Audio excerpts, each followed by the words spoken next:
ఉన్నటువంటి వాళ్ళతోటి మా మిన్నే ప్రెస్ మీట్లు పెట్టిస్తున్నటువంటి మందకృష్ణను మేము అడగదలుచుకున్నాం. మీరు ఈరోజు వశీకరణ వాల్మార్ట్ లాగా సంపాదించారని చెప్పేసి మీ సామాజిక వర్గానికి సంబంధించినటువంటి నాయకులు మాట్లాడుతూ ఉన్నారు. దీని మీద న్యాయ విచారణ జరపాలని చెప్పేసి మేము డిమాండ్ చేస్తూ, ముఖ్యంగా మాల సామాజిక వర్గం మీరు మొన్న చేసినటువంటి వర్గీకరణ వల్ల మాల సామాజిక వర్గానికి అన్యాయం జరిగింది, రోస్టర్లో అన్యాయం జరిగింది.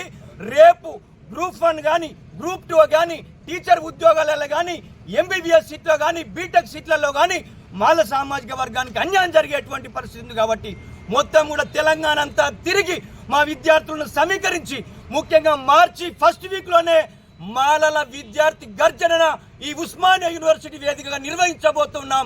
ముఖ్యంగా మాల విద్యార్థులారా, మాల నిరుద్యోగులారా, మీరు జిల్లాలో ఉన్నటువంటి మీరందరూ కూడా ఈ రాష్ట్ర ప్రభుత్వానికి, ఈ కేంద్ర ప్రభుత్వానికి మాల సామాజిక వర్గం విద్యార్థులకు దమ్ము తెలిపాలంటే తెలంగాణ ఉద్యమంలో ఏ విధంగానైతే పనిచేశామో, ఏ విధంగానైతే వందల కేసులు పెట్టుకొని జైలులోకి వెళ్ళామో, ఈరోజు మన అస్తిత్వం ప్రమాదంలో పడుతున్నప్పుడు మనకు రావాల్సినటువంటి మన మాట దక్కకపోతే తప్పకుండా ఈ రాష్ట్ర ప్రభుత్వాన్ని, కేంద్ర ప్రభుత్వాన్ని ప్రశ్నిస్తాం. ఈరోజు మేము మార్చి ఫస్ట్ వీక్లోనే విద్యార్థి గర్జన నిర్వహించబోతున్నాం. దాన్ని విజయవంతం చేయాలని చెప్పేసి మా విద్యార్థులందరికీ కూడా పేరు పేరున విజ్ఞప్తి చేస్తూ ఉన్నాం. మాల స్టూడెంట్ జేఏసీ ఆధ్వర్యంలో ముఖ్యంగా తెలంగాణలో ఉన్నటువంటి మాల విద్యార్థులందరినీ మొన్న జరిగినటువంటి రోస్టర్ విధానంలో మాల సామాజిక వర్గానికి 22వ రోస్టర్ విధానాన్ని కేటాయించారు. ముఖ్యంగా ఈ తెలంగాణ రాష్ట్రంలో 2వ అత్యంత జనాభా కలిగినటువంటి మాల సామాజిక వర్గాన్ని బిలో కేటాయించి వారికి రోస్టర్ పాయింట్ 7ను కేటాయించాల్సినటువంటి అవసరం ఉండే. దీన్ని మేము తీవ్రంగా ఖండిస్తూ ఉన్నాం. యావత్ తెలంగాణలో ఉన్నటువంటి మాల విద్యార్థులు, నిరుద్యోగులందరూ కూడా చాలా ఇబ్బంది పడుతున్నటువంటి ఈ యొక్క సందర్భంలో మేము మాల విద్యార్థుల తరపున, మాల సామాజిక వర్గం తరపున ఈ యొక్క రేవంత్ రెడ్డి ప్రభుత్వం చేసిన వర్గీకరణ చెల్లదు అని చెప్పేసి చెప్పదలుచుకున్నాం. ముఖ్యంగా లేటెస్ట్ సెన్సెస్ సుప్రీంకోర్టు తీర్పు ప్రకారం లేటెస్ట్ లెక్కలు తీసుకొని ఆ యొక్క జనాభా దామాష ప్రకారం 1950లో ఉన్నటువంటి జనవరి 26 భారత రాజ్యాంగం అమల్లోకి వచ్చినప్పటి నుంచి 15% ఉంది. మరి ఈరోజు 75 సంవత్సరాల తర్వాత ఎస్సీల పాపులేషన్ తెలంగాణలో 70 లక్షలు ఉంటే వాళ్లకు 15% రిజర్వేషన్ను ఎందుకు పెంచలేదని చెప్పేసి మేము రేవంత్ రెడ్డి ప్రభుత్వాన్ని అడగదలుచుకున్నాం. అంతేకాకుండా బీసీల కులగణన చేసి 42% రిజర్వేషన్ ఇస్తా అని చెప్తున్నటువంటి రేవంత్ రెడ్డి ప్రభుత్వం ఎస్సీల యొక్క కులగణన ఎందుకు చేస్తలేదు? ఎస్సీల పట్ల మీ నిర్లక్ష్య వైఖరి ఏంటో మేము ఈరోజు ప్రశ్నించదలుచుకున్నాం. ముఖ్యంగా మీకు దళితులపైన చిత్తశుద్ధి ఉంటే మీ కాంగ్రెస్ పార్టీ చేవల్ల డిక్లరేషన్లో 18% ఎస్సీలకు రిజర్వేషన్ ఇస్తామని చెప్పారు.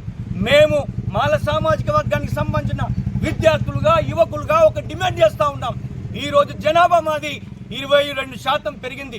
మా యొక్క రిజర్వేషన్ 22% పెంచి మొత్తం కూడా పంచాల్సినటువంటి అవసరం ఉందని చెప్పేసి మేము గుర్తు చేయదలుచుకున్నాం. అందుకే మేము ముఖ్యంగా మందకృష్ణ మాదిగ గారు, మీరు ఎందుకు మీకు మాదిగ విద్యార్థులపైన చిత్తశుద్ధి ఉంటే, మాదిగ విద్యార్థులు ఉద్యోగ రంగంలోకి రావాలని ఉంటే మీరు 15% రిజర్వేషన్ని ఎందుకు 22% పెంచాలని అడుగుతలేరు? మీరు ఈరోజు బీజేపీ ప్రభుత్వాన్ని, బీజేపీ మంత్రులను, బీజేపీ ఎంపీలను ఎందుకు ప్రశ్నిస్తారేదో కులగణన జరిగిన తర్వాతనే ఈ రిజర్వేషన్ వర్గీకరణ జరగాల్సినటువంటి అవసరం ఉందని మొత్తం యావత్ 70 లక్షల మంది ఉన్నటువంటి దళితులు మేము చెప్పదలుచుకున్నాం. ముఖ్యంగా మందకృష్ణ గారు ABCDEFగా నువ్వు ఏదైతే ఉమ్మడి రాష్ట్రంలో చేసిర్రో ఈరోజు ఈ యొక్క తెలంగాణ ప్రభుత్వం 1 to 3 వరకు చేశారు. మేము ఒకటే చెప్పదలుచుకున్నాం, చేస్తే 1 to 2లుగా మార్చండి, లేకపోతే 1 to 3గా మార్చదలుచుకుంటే ముఖ్యంగా మాల మాదిగ ఉపకులాలను A1లో పెట్టి, Bలో మాలలను పెట్టి, Cలో మాదిగలను పెట్టాల్సినటువంటి అవసరం ఉందని చెప్పేసి మేము చెప్పదలుచుకున్నాం.